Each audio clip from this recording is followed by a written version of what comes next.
Bienvenue dans le Meeting Club. Avec ce podcast, nous anticipons les changements, décryptons les futurs enjeux RH, compétences et formations. Je m'appelle Morgane Marietti, je suis entrepreneur, cofondateur de Proactive Academy, l'entreprise qui forme vos salariés. Nous vous proposons un regard croisé sur tous les sujets du moment, avec des experts, des entrepreneurs, des managers. Tout ça pour nous aider, vous aider à rester dans l'air du temps. Je vous propose donc de bien vous installer et de profiter. Je m'occupe du reste. Bonjour à tous et bienvenue dans ce nouvel épisode du Meeting Club. Aujourd'hui, je voudrais qu'on poursuive notre travail autour de l'intelligence artificielle. Il n'y a pas longtemps, on vous a proposé un workshop et un épisode sur l'utilisation de ChatGPT dans le cadre de la conception de formation. Mais comme je vous l'avais promis, je voudrais quand même qu'on rentre un petit peu dans son fonctionnement, dans le détail de ce qu'est une intelligence artificielle, de vous expliquer un peu ce que c'est, comment ça fonctionne, et de traiter un certain nombre de sujets, de questions que vous vous posez, que vous nous avez déjà posées, sur d'où viennent les données, comment ça fonctionne, quels sont les droits, ce genre de choses. Et pour ça, aujourd'hui, je reçois Thibaut Neveu. Bonjour Thibaut. Salut Morgane. Donc, tu es ingénieur spécialisé en intelligence artificielle, tu es cofondateur et CTO de Visual Behavior. Peut-être avant de rentrer dans le sujet, je vais te laisser te présenter. Merci. Alors, mon parcours aujourd'hui, ça a été des études en intelligence artificielle pour commencer. Master en France, master en Angleterre, spécialisé en apprentissage par renforcement, qui est une des filières en intelligence artificielle. On pourra peut-être en reparler. Travaille également sur les voitures autonomes durant mon séjour en Angleterre. Ensuite, j'ai été en Californie. J'ai travaillé chez Samsung en recherche, notamment sur de la robotique également. Et ensuite, une fois que je suis revenu en France de Californie, j'ai cofondé Visual Behavior, qui est une entreprise focalisée autour de la robotique et plus particulièrement autour de la compréhension de scène. Super. Bon, on est déjà un petit peu dans la technique. Alors, les auditeurs qui nous écoutent sont des novices. La majorité du temps, ils n'ont pas de connaissances techniques. Donc, l'objectif, c'est d'un petit peu pendant une heure, d'expliquer un peu ce que c'est les bases, comme si on parlait à quelqu'un de 10 ans. Voilà. Ouais. Même s'ils n'ont pas 10 ans, mais l'objectif, c'est éviter les acronymes et les choses très techniques, même l'anglicisme, si on peut. Déjà, la première question que tout le monde se pose, c'est quoi l'intelligence artificielle? Comment on la définit? Parce qu'aujourd'hui, on l'imagine beaucoup dans les films au départ, mais elle est déjà présente dans nos vies de tous les jours. Est-ce qu'il y a différents types aussi d'intelligence artificielle? C'est vrai que la définition en elle-même d'intelligence artificielle a beaucoup évolué. Aujourd'hui, c'est presque un terme marketing en soi qui a été utilisé, qui est toujours utilisé pour pouvoir vendre des produits. Aujourd'hui, je pense d'un point de vue recherche, ce qui fait non pas consensus, mais parce qu'il y a beaucoup de débats sur qu'est-ce que l'intelligence, mais en tout cas, ce sur quoi la plupart des chercheurs s'accordent, c'est que l'intelligence artificielle, c'est un système qui va apprendre par lui-même pour effectuer une tâche précise. Ces tâches-là, elles sont variées, mais on va dire qu'on est sur un système qui va apprendre par lui-même. Ce qui est différent d'un programme informatique. Un programme informatique, l'objectif, c'est de se dire, on fait une recette de cuisine. Donc, notre programme, il va effectuer une liste de tâches dans un ordre précis et il suivra toujours cette liste dans l'ordre qui a été défini. Une intelligence artificielle, on lui donne la capacité d'apprendre par elle-même les règles qu'elle va appliquer sur un problème qu'on va lui donner. Et c'est cette partie apprentissage qui qualifie l'intelligence artificielle aujourd'hui. Il y a en effet plusieurs types ensuite d'intelligence. On parle souvent d'intelligence faible, intelligence forte, intelligence artificielle générale. C'est beaucoup de termes qui reviennent. Aujourd'hui, il y a un grand débat pour savoir comment est-ce qu'on peut classifier les nouvelles intelligences artificielles qu'on observe, par exemple ChatGPT. Est-ce que c'est des IA faibles? Est-ce que c'est des IA fortes? Mais pour coup, ce qui est sûr, c'est que toutes les IA qui ont aujourd'hui ont été créées sont des intelligences artificielles faibles. par définition. Et donc, quelle est la différence entre une faible et une forte? Comment ça se définit?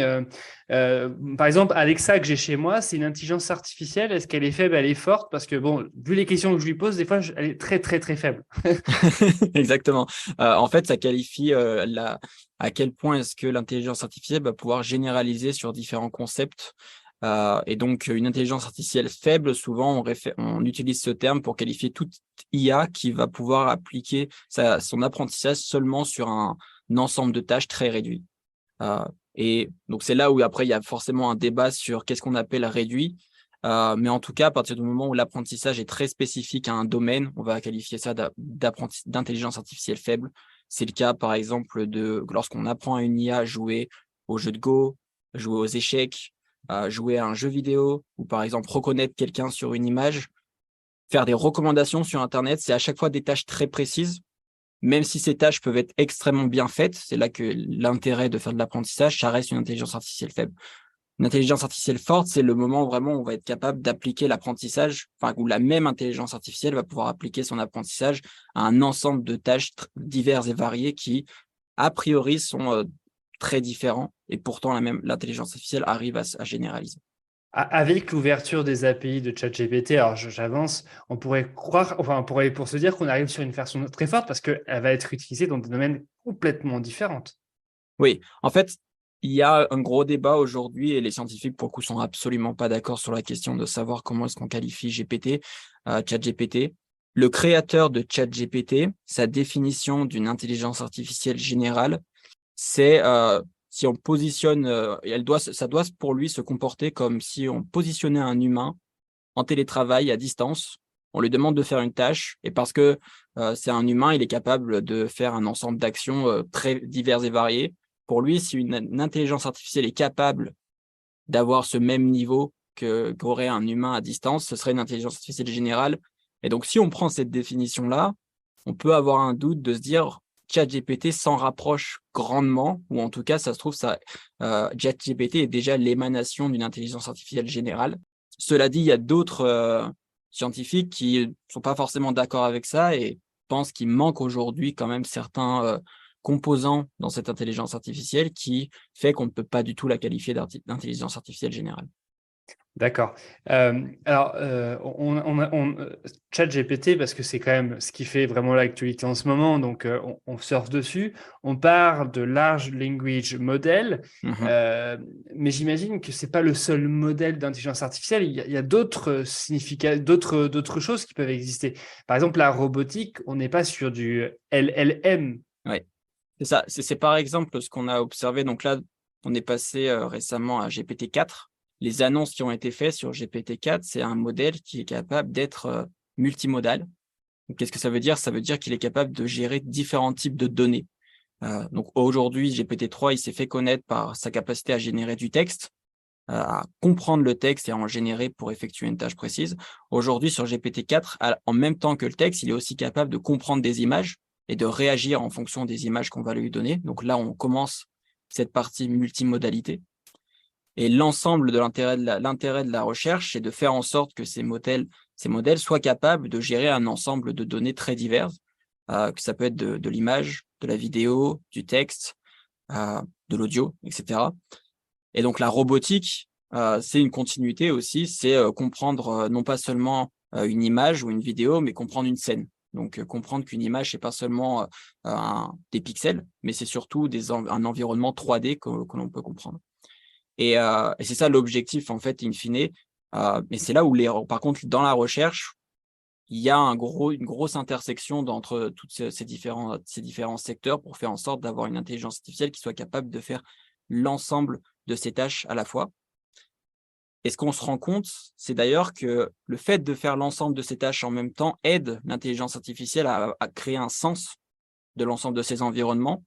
Par exemple, si elle voit seulement des images, ça va l'aider à comprendre le monde. Par contre, si elle voit le texte et les images en même temps, elle va pouvoir connecter les deux pour se dire, OK, ce mot que je vois, il a en fait une autre signification, il y a une autre signification derrière ce mot que je peux du coup enrichir grâce à ma perception que j'ai des images qui me sont données. D'accord. Ça fait une dizaine d'années, que j'ai monté Proactive Academy et que je surveille et que je regarde en fait un peu toutes les innovations technologiques dans le cadre de l'apprentissage, c'est-à-dire dans le fait d'apprendre aux gens. On parle de e-learning, on parle de vidéo, on parle d'un certain nombre de choses. Et je discutais avec un expert d'intelligence artificielle qui bossait on va dire aux États-Unis, et je lui disais, ouais, j'aimerais un jour, demain, avoir une intelligence artificielle qui aide nos apprenants à apprendre. Et il nous disait, oh là Mhm. là, on est à des années-lumière de ça. Aujourd'hui, avec la sortie de ChatGPT décembre-janvier, donc décembre 2022, janvier 2023, j'ai l'impression qu'on a fait un bond en avant. Comment on l'explique? On a fait un bond en avant en termes de... Alors, il y a deux bonds en avant pour moi, on a fait. On a fait un bond en avant en termes d'usage.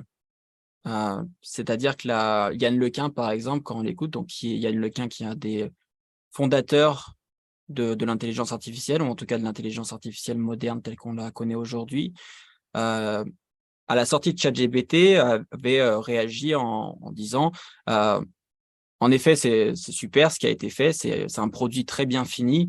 Par contre, technologiquement, il n'y a pas de grandes avancées.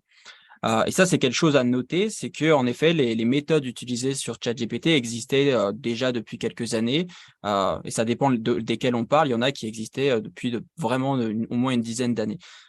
En fait, ce qui s'est passé sur ChatGPT, il y a deux explications pour observer ce qu'on voit aujourd'hui. La première, c'est justement cette partie usage, c'est-à-dire qu'avant, on était sur un état de recherche, donc le produit n'avait pas été suffisamment fini pour être mis dans les mains d'utilisateurs. Donc déjà, il y avait cette partie-là. Ce qui fait ChatGPT aujourd'hui, c'est vraiment un processus de création. On pourra en reparler de ce processus de création, ce qui est super intéressant, mais c'est ce processus de création qui permet à la fin d'avoir un ChatGPT qui est capable d'interagir tel qu'il fait. Non pas qu'il n'en était pas capable avant, mais qu'on ne lui avait pas vraiment demandé de l'être. Il avait compris toutes ces choses sur le monde, mais on lui avait jamais demandé de les retranscrire via une communication, une conversation avec quelqu'un. Et ça, c'est ça qui a changé cette année, c'est qu'on lui a demandé de le faire, contrairement à avant. Donc ça, c'est la première chose. Il y a une deuxième chose quand même qui est à noter. Donc ça, c'est la révolution plus d'usage, mais il y a quand même une révolution technologique dans un sens, parce que justement, avant, on lui avait jamais demandé, mais on s'était donc jamais rendu compte que le modèle avait compris tant de choses sur le monde. Et c'est en fait en lui laissant l'opportunité de nous le montrer qu'on a été capable de créer ChatGPT. Ok.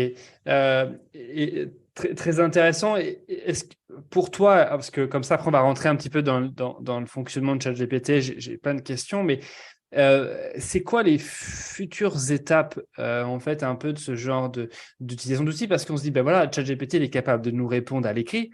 Moi, j'ai envie de mettre ChatGPT dans ma boule Alexa, en fait, parce que Alexa, je la trouve trop bête maintenant depuis que j'utilise C'est ChatGPT. sûr. Donc, voilà, toi, comment tu vois les choses? Parce que c'est un peu comme la sortie du mobile. J'ai l'impression que là, on est en train de faire des choses exponentielles et qui va nous bousculer enfin, beaucoup plus qu'on le pense. En fait, là, on assiste à ce qui s'est passé en effet pas au moment où on a créé les téléphones portables, mais au moment où on a créé les smartphones et qu'on a laissé les personnes créer leurs propres applications sur les smartphones. C'est-à-dire qu'aujourd'hui, l'ensemble des applications qu'on utilise, à l'instant T où on parle, sont vieilles. En fait, elles ont un retard, une dette technologique. L'ensemble des applications. Et ce qui fait qu'aujourd'hui, l'ensemble des applications qu'on utilise, il y a deux solutions. Soit elles vont être mises à jour pour pouvoir inclure ce genre de modèle, soit elles vont se faire dépasser par des compétiteurs qui, eux, vont recréer une nouvelle version des applications qui vont inclure ces nouveaux modèles, cette nouvelle technologie-là. Ça, c'est donc là, c'est vraiment une révolution d'usage et c'est pour ça que ça crée en fait un nouveau marché. C'est pour ça en fait, il y a, quand on se balade sur Internet, on est inondé aujourd'hui de nouvelles applications, mais c'est normal parce qu'en fait, tout ce qui était déjà fait c'est possible de le faire mieux. Et il y a plein d'applications qui n'existaient pas avant, où on est maintenant capable de les produire. Et donc, il y a un raz-de-marée de nouvelles applications qui est en train d'arriver.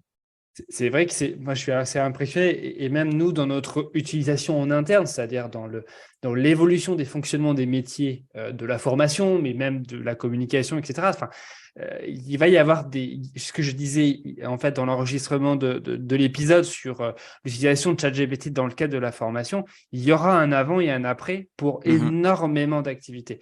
Et c'est vrai que les boîtes, les entreprises qui étaient posées sur leur secteur d'activité vont soit devoir bouger, soit, entre guillemets, être mis en grosse difficulté. Mais c'est très, très intéressant. Alors, on parle de OpenAI, donc l'entreprise qui a fondé donc ChatGPT, mais DALL-E pareil, donc DALL-E qui est un des logiciels qui permet de concevoir des images que je trouve beaucoup moins performant que ChatGPT, et je suis très très déçu de son utilisation. Mhm. Mais je pense qu'il y a des concurrents qui sont très efficaces. Ouais. Et c'est là où je voulais en venir, c'est en dehors de OpenAI, est-ce qu'il y a d'autres entreprises qui sont en dehors de, bon, il y a Google, enfin j'imagine, mais qui sont capables de proposer des solutions aussi entre guillemets efficaces que ChatGPT 4 par exemple? Alors, c'est intéressant parce que je pense qu'il y a encore 1 an ou 2 ans, il y a quelque chose qu'on ne savait pas qui était de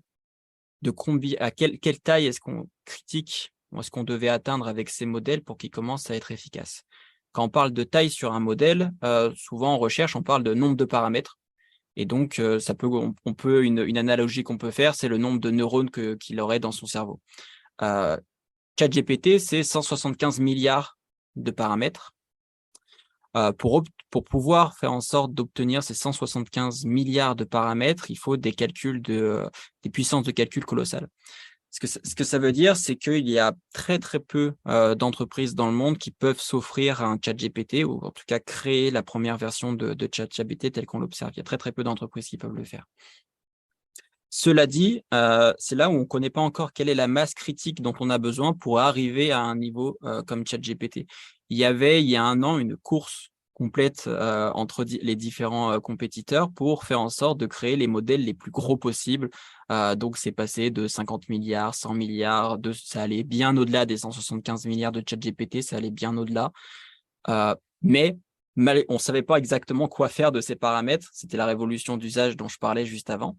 Et donc maintenant, il y a cette question-là de savoir quelle est la masse critique. Et donc là, je pense qu'on n'a pas encore forcément la réponse. Par contre, on commence à avoir des indices. Par exemple, récemment, on a un réplica de ChatGPT qui a été créé à Stanford, qui s'appelle Llama, si je le prononce correctement. Mais c'est une réplique qui est constituée de 7 milliards de paramètres. Donc beaucoup moins que ChatGPT, mais qui est capable de pouvoir également tenir des conversations, de répliquer une partie des fonctionnalités de ChatGPT, pas avec autant de précision, mais c'est possible. Et le coût pour pouvoir entraîner ce genre de modèle, pour le coup, est beaucoup plus abordable. C'est abordable pour des universités de le faire si elles ont quand même déjà préparé leur infrastructure. Déjà une bonne nouvelle. Ça veut dire qu'il y a quand même une masse critique qu'on est capable d'atteindre avec des solutions alternatives. C'est pas que ces grandes entreprises qui sont capables de le faire. Et il y a un autre point, c'est qu'il y a quand même d'autres initiatives, d'autres entreprises qui poussent vers l'open source, donc faire en sorte que ces modèles soient utilisables par le plus grand nombre et que ça soit pas privatisé par ces grands groupes. Je pense par exemple à des entreprises comme Hugging Face qui font en sorte de faire en sorte que ces modèles soient complètement publics, utilisables, que tout le monde puisse les tester. Et ça, c'est ce genre d'initiative du coup qui proposera au fur et à mesure des alternatives à ces grosses boîtes. Malgré tout, ce qui se passera souvent, c'est qu'elles auront toujours un avantage. Elles auront probablement toujours X mois d'avance. Mais ce qu'on aura tendance à remarquer, c'est qu'au fur et à mesure du temps, on réussira à rattraper avec les alternatives ce qui se passe sur ces gros groupes de manière publique. Dans le cadre de la création d'OpenAI, au tout début, en 2014-2015, je ne sais plus, l'objectif des fondateurs, c'était quand même de partager ces recherches à tout le monde et d'en faire aussi, d'être dans le libre de droit, et en fait, ils sont revenus Ouais. à ce sujet-là. Alors sûrement pour des raisons économiques, mais eux abordent beaucoup la partie éthique en disant ce genre de technologie ne peut pas être dans les mains de n'importe qui pour des raisons éthiques et des choses.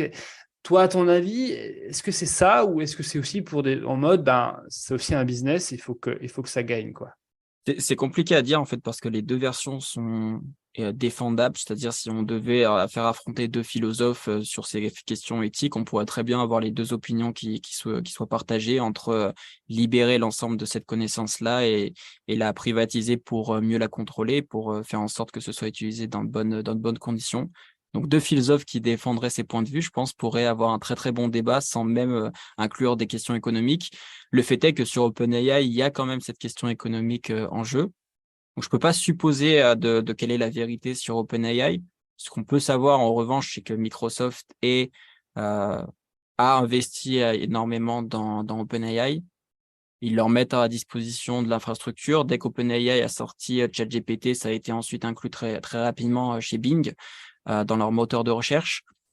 Donc, on observe quand même une course à la montre d'un point de vue entre Google, ChatGPT et d'autres acteurs. Baidu maintenant qui a sorti sa version. Donc, je pense qu'il y a quand même aujourd'hui une compétition, une course contre la montre pour avoir le contrôle sur ces modèles. Ça fait pas de doute. Et du coup, je pense que quand on a un doute d'un point de vue éthique, probablement que ça a une petite influence pour pouvoir faire pencher la balance d'un côté ou de l'autre. Super. Très intéressant. Moi, je voudrais qu'on rentre un peu dans son fonctionnement, ce genre d'outil. On parle de Large Language Model.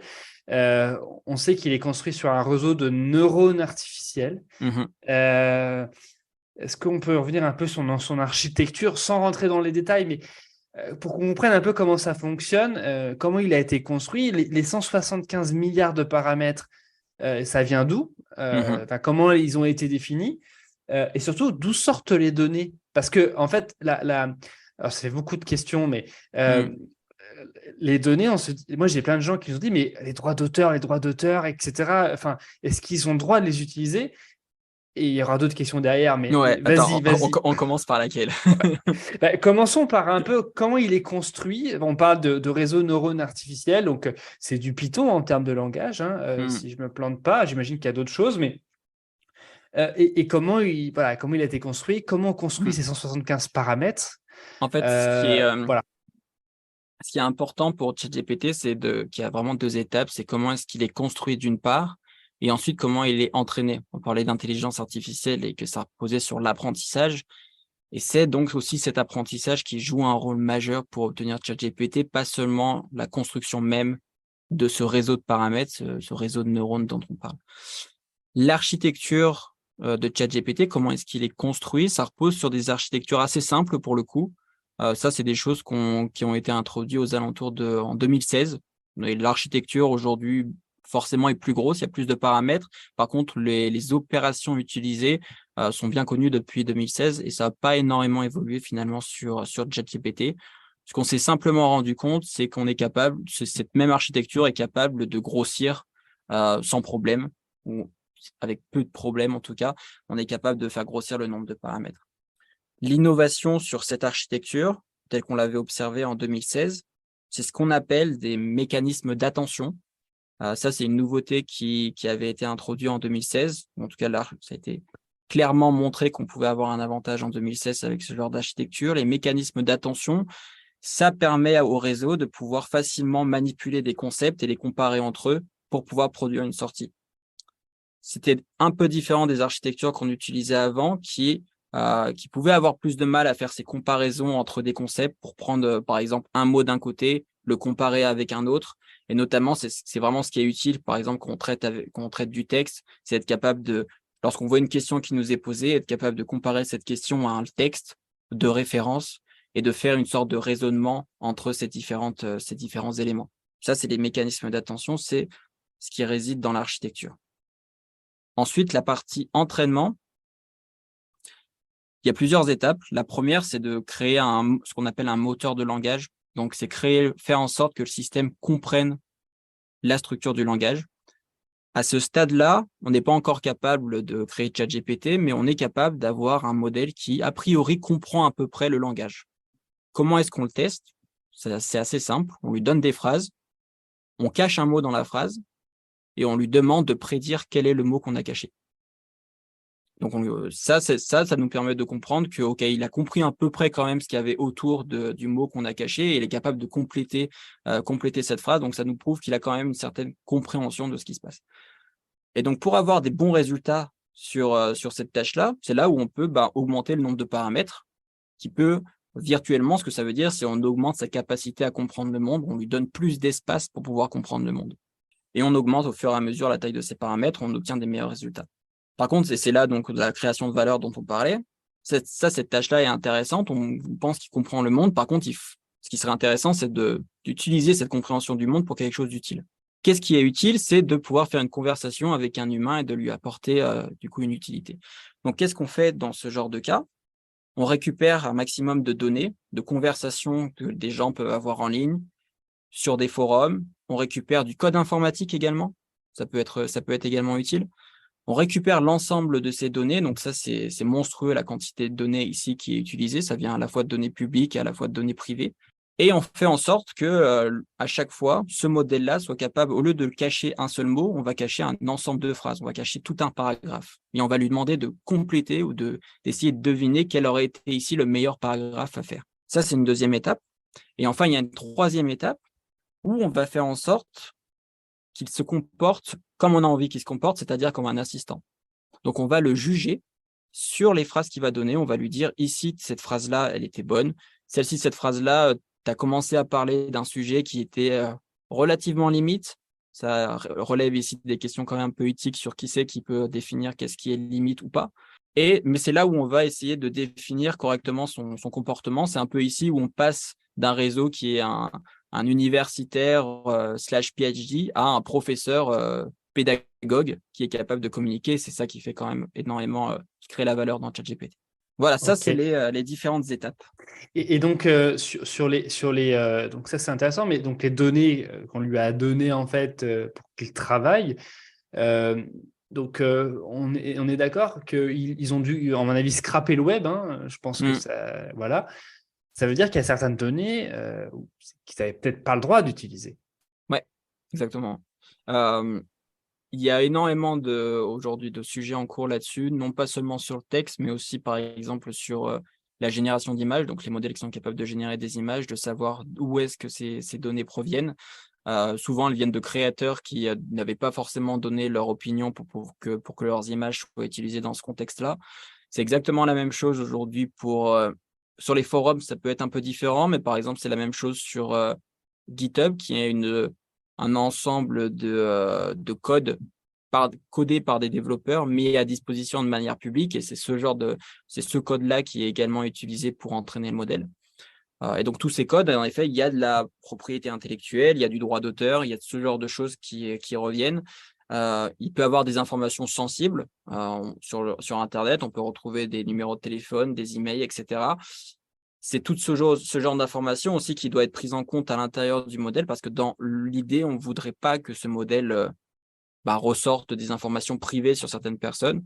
Pour que ce soit, en tout cas, on ne veut pas que ce soit facile d'accéder à toutes ces informations. Donc, on veut brider le modèle pour pas qu'il donne ces informations. Et c'est là où c'est important de se dire que la seule chose qu'on est capable de faire, c'est soit de lui cacher les informations en entrée, donc qu'il ne soit jamais exposé à des informations sensibles, soit faire en sorte qu'il comprenne qu'il ne doit pas divulguer des informations sensibles. Dans les deux cas, c'est une tâche qui est compliquée. C'est compliqué, on le voit très bien, par exemple, dans l'utilisation de ChatGPT, que quand on va essayer d'avoir une conversation avec lui, on voit sur Internet qu'il y a beaucoup de petits tips à utiliser pour faire en sorte que le modèle finisse par nous dire des choses qu'il n'était pas censé nous dire. Par exemple, si le modèle ne parle pas de guerre a priori, on peut finalement réussir à faire en sorte qu'il en parle à force de parler avec lui et de trouver potentiellement une faille pour qu'il finisse par nous le dire. Donc, il sait en parler, il connaît le concept, mais il essaye de se brider dans qu'est-ce qu'il est capable de dire à ce sujet. Et même, on lui dit qu'il n'est pas connecté à Internet, mais il sait quand même lire des informations sur un lien qu'on lui donne si on l'insiste. Et c'est ça qui m'a surpris dans le ChatGPT 4, par exemple. A priori, ce qui se passerait, c'est que... Alors, non, en fait, lui, a priori, n'a pas un moteur de recherche en interne dans lequel il pourrait aller chercher ce lien-là. Par contre, non, si on lui donne le lien, par contre. Alors, je n'ai pas vu cet exemple, donc je n'ai pas creusé pour savoir cet exemple-là. A priori, techniquement, si c'est un modèle qui prend en entrée le lien, il ne serait pas censé pouvoir ouvrir la page et aller voir le contenu. Par contre, en effet, là, il y a une subtilité, c'est qu'il y a 175 milliards de paramètres, qui a vu beaucoup de textes avec potentiellement pour chaque texte qu'il a vu des métadonnées. Donc, c'est possible que c'est un lien en particulier lui fasse une connotation sur quel type d'information chargée dans sa connaissance qui serait au plus proche possible du contenu du lien qu'on lui a donné. D'accord. Je ne sais pas s'il y a d'autres tests qui ont été faits, par exemple, en mettant un lien vraiment inexistant pour tester s'il a eu la capacité d'aller voir ce qu'il y avait à l'intérieur. A priori, moi, des connaissances que j'ai, ce ne serait pas possible. Il donne des liens qui sont faux ou qui n'existent plus, par contre, quand on lui demande des sources. Ouais, ça, c'est possible. Ça, c'est possible. Et en fait, c'est là où on voit la limite en fait, de cette taille-là de paramètres. Et en fait, la raison pour laquelle on a besoin d'autant de paramètres, c'est qu'aujourd'hui, la manière dont lui, il est construit, c'est qu'il stocke l'intégralité de sa connaissance. C'est important de se poser la question ici de ce que c'est utile, parce que ce n'est pas quelque chose que nous, en tant qu'humains, on fait, ou en tout cas, on le fait pour certains éléments qui sont importants et qu'on doit réutiliser de manière régulière. Par contre, quand on a besoin d'informations, souvent, on sait on a plus stocké où la trouver et où aller la chercher. Et ensuite, une fois qu'on nous la demande, on va du coup la chercher à cet endroit-là pour la restituer. Et ce serait une innovation qui serait possible sur ChatGPT, de lui donner cette capacité-là à consulter des services externes, des liens, des services qui lui donneraient de l'information. Et c'est là où on pourrait réduire considérablement le nombre de paramètres. Et c'est là où, d'ailleurs, si on refait le lien avec la question dont tu me parlais tout à l'heure sur l'accessibilité de ce genre de modèle, on pourrait, avec un nombre de paramètres bien plus réduit, par exemple les 7 milliards dont on parlait par rapport aux 175 milliards, avoir une compétence aussi forte que ChatGPT, simplement en lui donnant la capacité d'interroger des services ou des pages externes quand il va donner une réponse. Alors, ça n'a pas été ouvert à Internet parce qu'on a peur que son fonctionnement soit entravé par un peu les biais ou que l'humain, en fait, qui se transforme en humain et qui devienne mauvais. C'est un peu une des raisons, parce qu'on sait qu'il y a déjà des intelligences artificielles qu'on a connectées à des réseaux sociaux et très rapidement, il est devenu raciste, homophobe et est-ce que c'est la raison pour laquelle on ne le connecte pas à Internet? Je suis pas sûr parce qu'en fait, aujourd'hui, on l'a bridé. En fait, le modèle n'est pas capable aujourd'hui d'auto-apprentissage par lui-même. Donc, on lance un apprentissage, on arrive à un état donné, et ensuite, le modèle ne fait que réagir à l'information qu'on lui donne. Et c'est seulement si on le décide qu'on va pouvoir lui réinjecter de la connaissance. Ce qui fait que voilà, aujourd'hui, il n'en est pas explicitement capable d'aller regarder Internet par lui-même et de se mettre à jour automatiquement. Ce n'est pas quelque chose qu'il est capable de faire. Par contre, je pense la raison pour laquelle aujourd'hui, je pense qu'il n'a pas cette capacité-là, pour le coup, c'est simplement en termes d'avancée technologique. Les modèles qui ont la capacité d'aller interroger des services externes, ça existe dans la recherche. Il y a beaucoup de choses très prometteuses qui existent là-dessus. Par contre, en effet, je pense que c'est simplement qu'on est arrivé à un stade où ce qui était mature et ce qu'on pouvait aujourd'hui transformer en un service, c'était la version d'il y a un an. Et donc, cette version-là, aujourd'hui, n'accédait pas encore à ces services.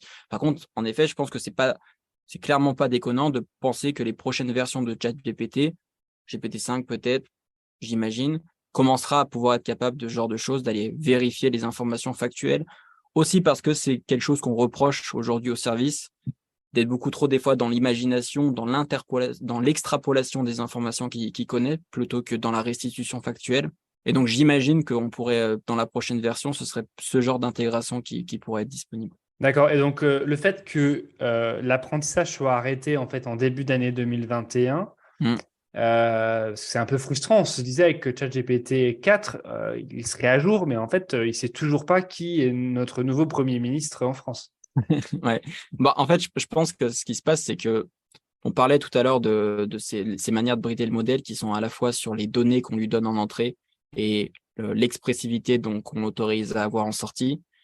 Ça prend beaucoup de temps de vérifier déjà les données en entrée. Et donc, le mettre à jour, j'imagine que ça demande quand même un travail assez colossal pour pour filtrer toutes les données, vérifier qu'elles soient conformes. Et c'est ça qui fait que c'est pas un claquement de doigts qui permet de mettre à jour aujourd'hui ChatGPT ou qu'on ne voudrait pas qu'il scrolle automatiquement le web par lui-même. C'est toutes ces raisons-là. Ok. On parlait de ChatGPT et la vérité parce que, alors, je vais en profiter parce qu'on est sur le sujet. qu'est-ce qui fait que des fois, il dit des choses qui sont fausses, qu'il extrapole, des fois qu'il imagine, parce qu'en fait, on a l'impression qu'il n'a pas le droit de ne pas savoir. Je crois que ça a été encodé dans son comportement. C'est-à-dire que dans son comportement, déjà, on lui a pas autorisé à explicitement juger de ça. Alors, dans une certaine mesure, c'est-à-dire que deux fois, il va pouvoir dire qu'il a peut-être pas suffisamment d'éléments. Ça fait partie de la pédagogie qu'on avait envie qu'il ait, de faire cette partie-là. Par contre, en effet, il y a des fois où il ne voudra pas explicitement exprimer l'incertitude qu'il a sur un sujet. Il y a deux hypothèses, soit est-ce qu'il en est pas capable, soit qu'on lui a vraiment jamais demandé finalement de le faire, de réfléchir à lui-même à sa propre incertitude. Mais finalement assez similaire à un humain. Par exemple, je ne sais pas si tu es familier, il y a le concept par exemple de bayésianisme, la pensée bayésienne que certaines personnes utilisent, qui est une manière de réfléchir où à chaque fois qu'on dit quelque chose, on réfléchit à plus ou moins à la véracité de ce qu'on vient de dire et on est capable de se dire bon, je suis relativement sûr de ce que je dis, je suis très certain de ce que je dis. C'est activement réfléchir à ce genre de choses et certaines personnes n'ont pas forcément la connaissance sur la pensée bayésienne et ils le font pas forcément instinctivement et simplement disent quelque chose. Après coup, peuvent potentiellement réfléchir à est-ce que c'était vrai, à quel point est-ce que c'était vrai, mais ne vont pas le faire directement. Ils vont plus parler, dire les faits qui leur viennent et simplement en parler. ChatGPT, dans un sens, a ce comportement-là où que lorsqu'on lui demande quelque chose, il va agglomérer l'ensemble des informations qu'il pense savoir et qui sont en lien avec ce sujet et va les donner de manière cohérente pour que ça fasse un sens lorsque c'est donné, sans forcément vérifier que l'ensemble des éléments de cette logique qu'il a écrite soient factuellement vrais. Donc, ce qu'on se rend compte, c'est qu'il est capable de logique dans la manière dont il va structurer son raisonnement et sa sortie. C'est simplement les éléments de cette logique-là où il n'a pas eu un mécanisme spécifique pour vérifier la véracité des éléments. Donc, quand on entend ça, on peut se poser la question, vu on en fait un assistant et qu'on arrive, on va dire, à un travail collaboratif entre l'intelligence artificielle, les équipes et l'humain, en fait, hein, c'est ce qui va arriver demain. Et je propose à nos auditeurs d'écouter l'épisode que j'avais enregistré sur le management 3.0 le leader de l'ère de l'intelligence artificielle, parce que demain, les compétences des managers et en fait des salariés vont devoir évoluer par rapport à l'arrivée de ce genre d'outils dans le cadre de la collaboration et dans la transformation des entreprises. Je ferme la parenthèse, mais c'est à écouter. Mais comment donc on peut faire en sorte de lui faire confiance dans cette collaboration qu'on a aujourd'hui? C'est pas possible. Non, je pense pas que ce soit possible. Je pense qu'en fait, il faut considérer qu'une conversation avec ChatGPT, c'est un raccourci de pensée, de raisonnement, d'apprentissage. C'est un raccourci d'apprentissage qui doit mener à une interrogation, à une réflexion personnelle sur le sujet qu'on a investigué avec ChatGPT et qui, de manière ultime, du coup, doit mener un fast-checking avec soi-même pour aller vérifier ailleurs que maintenant que la chose que vous avez apprise sur le sujet, soit en effet vraie. Ça, c'est l'usage en fait qu'on doit en apprendre, qu'on doit avoir avec ChatGPT que tout le monde n'aura pas instinctivement. Je pense on pourra faire souvent l'erreur de faire un raccourci en se disant que ce qu'il nous a dit est vrai et qu'il y aura peut-être des petites subtilités qui vont changer. Je pense que c'est des erreurs qu'on va beaucoup observer malheureusement. Mais en effet, le pipeline parfait, ce serait celui-ci. Ce serait de profiter de ChatGPT pour faire cette conversation intense, cet apprentissage extrêmement rapide. Et ensuite, dans un second temps, vérifier quand même les éléments clés qu'on a retenus avec lui. D'accord. Mais ceux qui produisent du contenu avec, c'est-à-dire qui créent des articles, qui créent des présentations, qui créent des posts LinkedIn, etc. avec, il y en a, ça leur fait gagner un temps de dingue. Et on ne sait pas si derrière, en fait, ils vérifient les informations. On peut pas le savoir, en effet. Mais tout comme on peut presque pas savoir qu'ils ont utilisé ChatGPT lorsqu'ils ont publié, mais tout comme on ne pouvait pas savoir si un humain écrivait un article de blog, s'il avait suffisamment vérifié ses sources avant de publier. Je pense en fait, il n'y a pas un renouveau là-dessus. En fait, c'est plus qu'il peut avoir des sources mauvaises, des sources d'informations qui sont mauvaises en ligne. Un humain pouvait du coup tomber sur ces sources et penser que c'est des sources factuelles et produire quand même une erreur. Et finalement, c'est toujours en fait le cas aujourd'hui avec ChatGPT. Il a été exposé à des sources bonnes. Il a été également exposé à à des bonnes et des mauvaises sources, les deux en fait. Et du coup, on n'est pas sûr desquelles est-ce qu'il va exactement nous restituer. Lui n'a pas explicitement, on lui a pas explicitement pour le coup dit c'est cette vérité-là qui est vraie. Par exemple, dans la recherche, quand il y a une incertitude sur un sujet, lui, il a beaucoup plus été entraîné à dire l'incertitude, dire que les deux hypothèses existaient.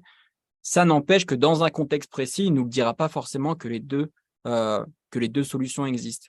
Je vais donner un exemple. Une fois, j'interagissais avec lui. Par défaut, la réponse qu'il m'a donnée, parce que j'avais formulé ma question d'une certaine manière, il est allé dans mon sens. Donc, je lui ai dit pourquoi tel élément est meilleur que celui-ci. Donc, il m'a expliqué pourquoi cet élément est meilleur que l'autre, que l'élément A est meilleur que l'élément B, simplement en se positionnement du point de vue des articles qu'il avait vus qui listaient l'ensemble des points positifs de ce point A par rapport au point B. Mais en fait, j'aurais très bien pu lui poser déjà la question dans l'autre sens, ou j'aurais pu aussi lui poser la question en disant fais une comparaison extérieure, on va dire, de ces deux éléments-là. Et dans ce cas-là, il m'aurait potentiellement dit les différentes divergences qu'il y avait sur les articles en ligne sur ces deux technologies. Donc, c'est pas tant même dans la technologie ChatGPT que également la manière dont on va interagir avec lui, parce qu'on peut vraiment le biaiser dans ce qu'il va nous dire selon la question qu'on lui pose. D'accord. Ça revient donc à la collaboration entre l'humain et l'intelligence artificielle. Toi, demain, comment tu vois les choses évoluer? Est-ce que, il faut que les entreprises se précipitent tout de suite à former leurs salariés, à faire des prompts, c'est-à-dire à lui passer des commandes, à qu'ils comprennent l'outil, à qu'ils puissent l'utiliser? Ou est-ce qu'il faut encore attendre un petit peu parce que l'outil n'est pas fiable? En fait, aujourd'hui, je considère de mon côté que tout individu, et là je parle déjà à l'échelle de l'individu avant de parler à l'échelle de l'entreprise, c'est tout individu a aujourd'hui un retard ou un désavantage par rapport à quelqu'un qui utiliserait ChatGPT. Tout comme quelqu'un qui aurait accès à Google par rapport à quelqu'un qui n'aurait pas accès à Google, la personne qui n'aurait pas accès aurait un retard ou n'aurait en tout cas pas les mêmes avantages. C'est aujourd'hui exactement la même chose qui se produit avec ChatGPT. Maintenant, pour une entreprise, c'est légèrement différent parce que ça demande une structuration. Ça demande à l'entreprise de réfléchir quand même comment est-ce que cet outil-là sera intégré, pour quel usage précis. Le moment où les managers décident de dire aux personnes de leurs équipes de l'utiliser, il faut qu'il y ait un but, une structure dans laquelle ça se fasse. Et donc, c'est ça qui prendra quand même un peu de temps à être mis en place. Par contre, c'est évident que tout comme ça s'applique à l'individu, ça s'appliquera à l'entreprise, que toute entreprise qui n'utilise pas ChatGPT dans son quotidien ou une technologie similaire aura un désavantage par rapport à une entreprise qui l'utilise. Et donc aujourd'hui, il y a quand même un enjeu pour les managers, pour les personnes qui gèrent des équipes, à penser à comment est-ce que cet outil-là va pouvoir être utilisé pour augmenter la productivité de leur workflow dans leur entreprise. Donc, ça se pose la question aussi que ChatGPT va remplacer des emplois. Oui ou non? Est-ce que ça va en créer de nouveaux, j'imagine, mais toi, enfin, est-ce que c'est une question qui était posée dans l'enregistrement, voilà, sur l'utilisation de l'outil, c'est est-ce que les graphistes, les designers, les rédacteurs vont disparaître? Je pense pour répondre à cette question, faut s'interroger sur quoi exactement quelle est la fonction en fait que ChatGPT remplit. euh, et qu'est-ce qui remplace exactement en fait? C'est pas si facile de répondre à la question. Par exemple, on peut repenser à qu'est-ce qui s'était passé quand on a introduit internet, dans le monde. Qu'est-ce qui s'est passé au niveau des métiers? Ici, ce qu'on s'est rendu compte, c'est que c'était une diversification de secteurs. C'est-à-dire que c'est un nouveau secteur, le marché du tertiaire, qui s'est développé massivement et qui n'était pas développé. Donc ça a demandé de favoriser, de faire en sorte qu'il y ait une reconversion des métiers vers le tertiaire. Aujourd'hui, on est sur une innovation qui, en effet, a un potentiel au niveau de remplacer des emplois sur le secteur du tertiaire, mais ça n'a pas créé un nouveau secteur, donc on ne va pas forcément transvaser ça sur un nouveau secteur. Donc, il faut déjà comprendre qu'est-ce que ChatGPT remplace, qu'est-ce que ces technologies remplacent. Une manière de le voir, c'est beaucoup plus d'un point de vue cognitif. Il y a une manière de classifier la cognition humaine, c'est dans ce qu'on appelle le système 1 et le système 2 de pensée. C'est dans un livre qui avait été écrit, Think Fast and Slow, qui définit ces deux systèmes de pensée. Le système 1, c'est le système presque réflexe.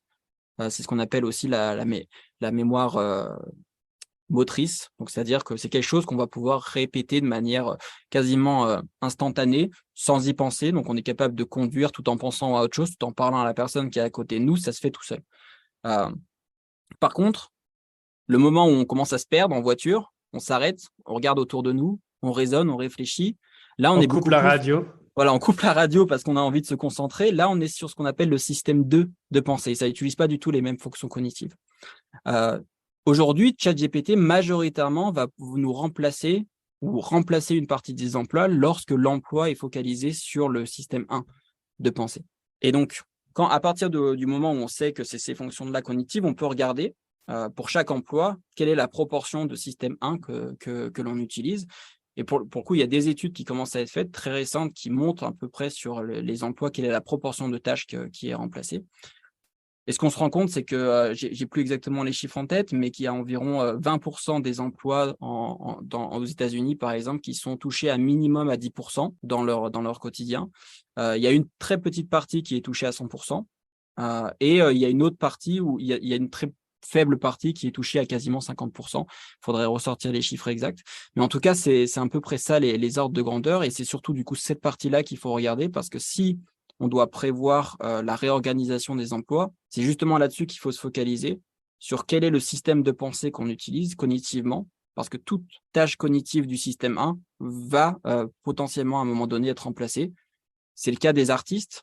La différence entre aujourd'hui d'un directeur artistique et un artiste, l'artiste, lorsqu'il va écrire, ou si on prend vraiment le cas d'un artiste digital, lorsqu'il va peindre une œuvre, c'est majoritairement du système 1. C'est-à-dire qu'il est habitué à le faire, on lui a dit quoi faire, il va le faire, c'est quelque chose de presque de l'ordre du réflexe. Et donc, ça pourrait être remplacé. Le directeur artistique, lui, pour le coup, va plus raisonner du qu'est-ce qu'on fait, il va rajouter cette partie intention que ChatGPT n'a pas pour vocation de remplacer directement. Et c'est cette partie-là qui sera plus dure à accéder à ChatGPT. C'est là-dessus, du coup, qu'on doit rediriger les emplois. Ok. Donc, quand les gens demandent, par exemple, une stratégie marketing à ChatGPT, on est quand même en dehors on est quand même dans l'intention, on est quand même dans la réflexion. Ouais, en fait, il y a une certaine hiérarchie en fait là-dessus, parce qu'on pourrait très bien se dire que, en fait, si tu veux, pour le ChatGPT, c'est devenu de l'ordre du réflexe de sortir cette stratégie. Par contre, il va pas être capable après à un moment donné en fait, il va pas être capable de remonter tout seul les différentes strates. Il faut forcément à chaque fois l'accompagner pour qu'il les remonte. Et à chaque fois qu'on les remonte, lui, il va le faire vraiment d'un point de vue réflexe. Quand on pense à la tâche de conduire, encore une fois, c'est vraiment quelque chose qui paraît très complexe. C'est un ensemble de choses assez complexes. Et pourtant, à un moment donné, on l'intègre de manière complètement. Ça devient un réflexe pour nous. C'est presque la même chose pour les interactions sociales. Certaines conversations, on va être capable de les faire quasiment sans se concentrer parce que c'est de l'ordre du réflexe. Même si on pourrait penser qu'il y a de l'intention, on l'a cognitivement, on l'a transformé en quelque chose de l'ordre du réflexe. Et c'est vraiment cette distinction du coup qu'on peut faire. Et par contre, il y a en effet une intersection. C'est-à-dire qu'au fur et à mesure, ChatGPT pourra remonter les différentes strates. Par contre, c'est plus on se situera dans les strates en haut, donc du domaine qui ne sont pas du coup de cette mémoire-là, donc qui sont beaucoup plus liés au raisonnement, qu'on pourra se différencier de ChatGPT. Ok, très intéressant. Alors, je passe sur un autre sujet parce que Mm. il nous reste un petit quart d'heure et je voudrais quand même, il y a d'autres sujets que je voudrais aborder. Alors là, maintenant, on a vu tous les opportunistes arriver sur le marché pour le business, c'est qu'à le dire. Mm. On vous promet de devenir millionnaire en créant de nouvelles opportunités pour créer votre entreprise sans savoir coder. Donc, l'intelligence artificielle et surtout ChatGPT permet de mettre à disposition ces moteurs, son fonctionnement par le biais d'API, c'est-à-dire de tuyaux qu'on connecte à d'autres pour créer des choses. On dit que ChatGPT est capable de coder à votre place si vous voulez créer une application, si vous le connectez Mm. à un site qui permet de coder. Alors, j'aimerais bien apprendre à faire ça, mais le point, on est quand même aussi là-dedans sur un vrai bousculement de l'entrepreneuriat, des applications en SaaS, c'est-à-dire des choses qui sont disponibles sur Internet sans les installer sur votre propre ordinateur. Mm. Là, ta vision là-dessus, là, on est sur un gros boom et je crois qu'il y a des gens qui vont sauter s'ils se réagissent pas rapidement. Ouais, c'est ça. C'est le raz-de-marée dont on parlait tout à l'heure, en effet. C'est que la compétition, enfin le niveau de qualité qu'on va pouvoir avoir très rapidement va considérablement augmenter. Donc, on pourra avoir en un rien de temps un site avec un logo parfait, une charte graphique parfaite, un site fonctionnel en très peu de temps. Et donc, la compétition va se jouer ailleurs, en fait. La compétition va plus se jouer sur cette capacité à construire une base correcte. Cette base-là, elle sera acquise. Et donc, la compétition va arriver sur une autre strate d'intelligence cognitive qui sera du coup complètement liée à plus définir une stratégie correcte, viser un marché cohérent, faire une proposition de valeur cohérente. C'est ce genre de choses qui vont jouer plus que les difficultés techniques qu'on pouvait rencontrer avant quand on faisait ce genre de business. La barrière à l'entrée, en fait, vient d'un coup de changer complètement. En fait. Avant, quand Et on lançait une entreprise, on avait un fondateur avait forcément besoin d'un directeur technique avec lui pour pouvoir commencer, pour fonder les bases justement de ce service. Aujourd'hui, ce sera bientôt plus le cas, ou en tout cas, la compétence nécessaire aura radicalement baissé. Et donc, ça veut dire que pour créer un site internet avec ChatGPT, il faut quoi exactement? Il faut son API, mais c'est quoi le logiciel en face? Alors, je pense que ce qui va quand même continuer, c'est qu'il y a quand même des services en ligne qui vont, tout comme on avait ces dernières années, des services qui offraient des services pour créer des sites web No de code. manière plus, voilà, nos codes exactement, plus efficacement, plus rapidement. Ces mêmes services-là, aujourd'hui, sont simplement dans un nouveau dilemme de se dire, il faut qu'on évolue encore plus vite parce qu'il faut qu'on intègre cette technologie pour être encore plus pertinent, parce que sinon, d'autres services vont proposer la même chose que nous, mais en étant plus pertinent. Donc, ce sera toujours la même chose. Par contre, avant, il y avait une alternative dans le sens où on pouvait se dire, ces services no-code, ils sont bien, mais potentiellement, je peux quand même reposer sur autre chose, fait maison, entre guillemets.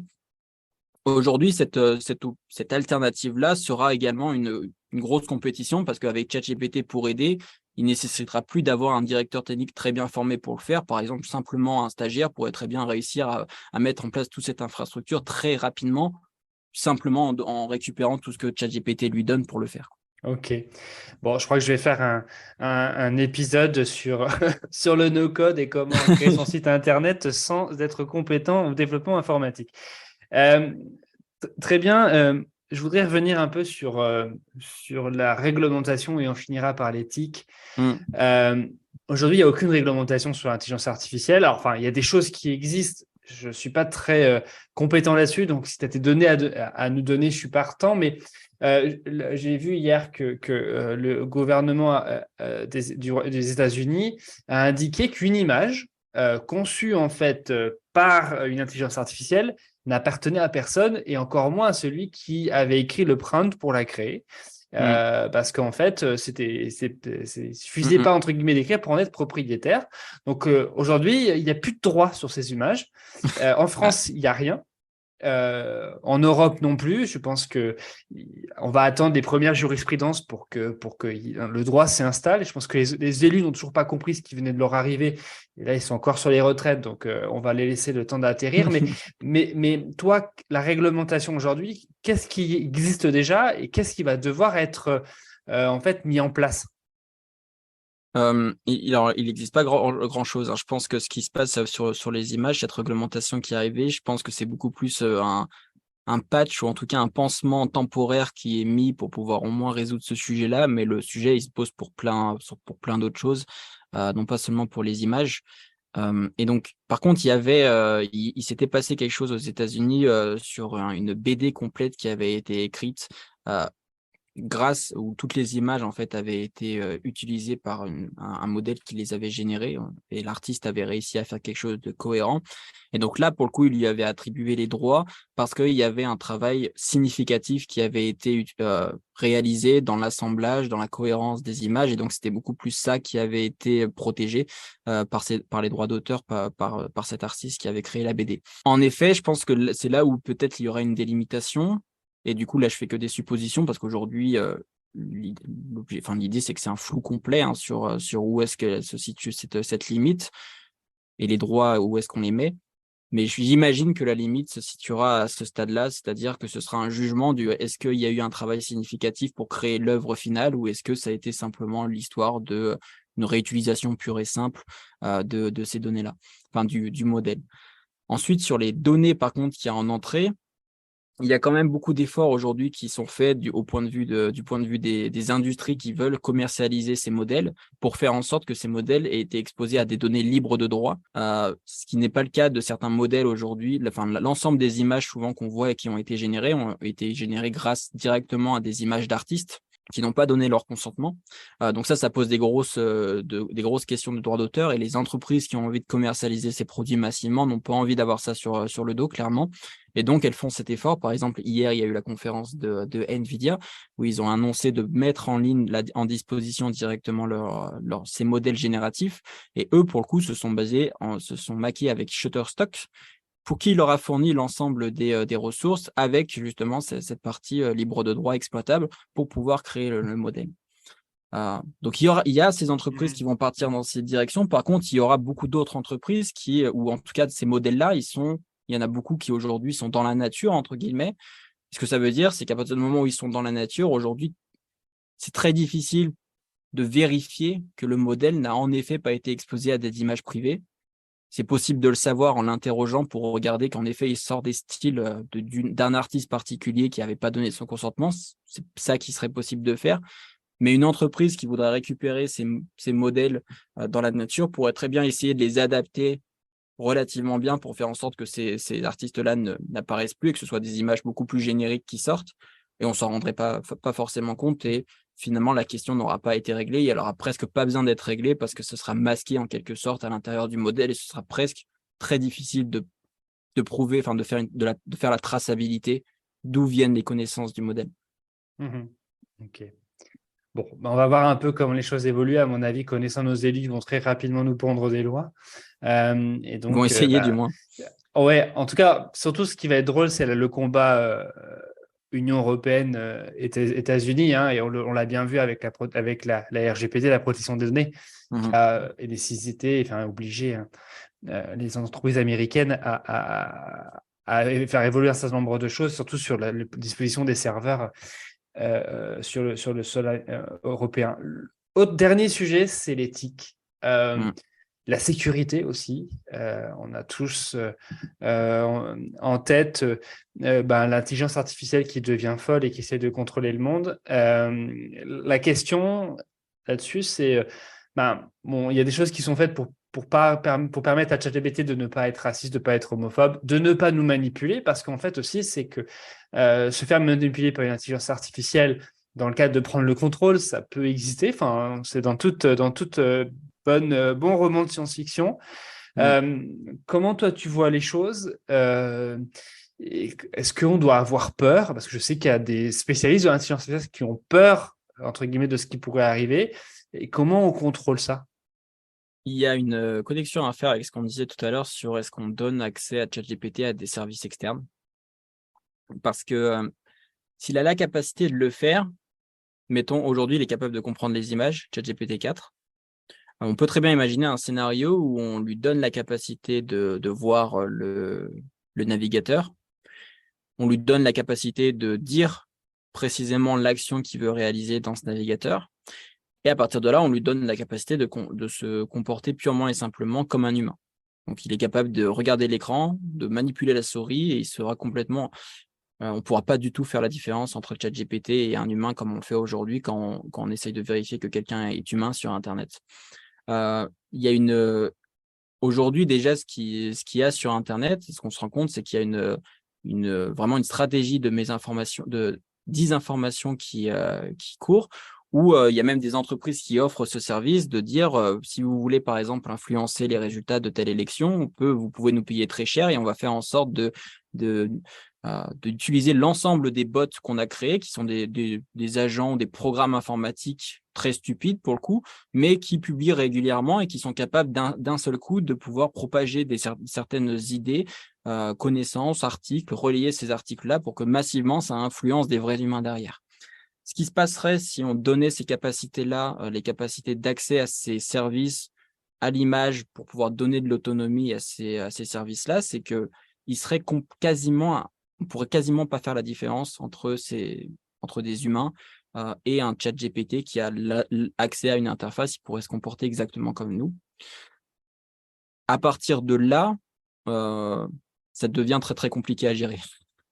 Et donc, c'est là, je pense, la question. Et c'est peut-être là même que quand on se posait la question sur est-ce que OpenAI doit privatiser ce genre de service, que ces grosses boîtes doivent garder le contrôle. Tant qu'elles gardent le contrôle, elles peuvent contrôler ce genre de choses. À partir du moment où c'est dans la nature, on peut imaginer que c'est ce genre de service-là qui va commencer à émerger et où, du coup, l'Internet pourrait devenir incontrôlable dans un certain sens. Ok. Bon, ben, je pense qu'on va terminer sur Sur ce cette note sujet-là, positive, sur cette note positive. Non, mais je pense que c'est une vraie évolution et je disais au début, hein, je pense qu'il y a un avant et un après et j'ai jamais vu autant une technologie bousculer et autant parler qu'on en parle plus que des retraites, vous imaginez. Mais ben, voilà, blague à part, c'est quelque chose de très intéressant. Je pense que j'ai appris plein de choses. Je pense que nos auditeurs aussi. On aurait pu y parler encore 2 heures. Vous allez me dire que je dis ça à chaque fois, mais c'est vrai que c'est un sujet qui peut être encore plus approfondi. Et s'il y a d'autres questions, d'autres thématiques un peu autour de ça, on les abordera. Mais en tout cas, je te remercie Thibaut pour le temps que tu m'as accordé, que tu nous as accordé. Ça a été vraiment, vraiment très, très important de l'aborder ensemble. Donc, merci à toi. merci à toi, Morgane. Merci, chers auditeurs, pour encore votre fidélité. Quand cet épisode va sortir et au moment où vous l'écoutez, on aura donc un an que ce podcast en fait est lancé. Donc, merci encore à tous pour votre fidélité. Et je vous dis donc à la prochaine dans un prochain épisode du Meeting Club. À bientôt. C'est super, vous avez suivi l'émission jusqu'au bout. Je vous remercie beaucoup pour votre fidélité. Si vous avez aimé cet épisode, n'hésitez pas à commenter, à liker, à partager à vos amis et surtout à mettre 5 étoiles, 20 étoiles, 30 étoiles sur Apple Podcast. Ce podcast, le Meeting Club, a été produit par Proactive Academy, une entreprise qui vous accompagne dans la formation et la montée en compétences de vos salariés. Je remercie toutes les équipes pour leur aide et pour leur investissement de tous les jours. Et je vous dis à très bientôt dans le Meeting Club.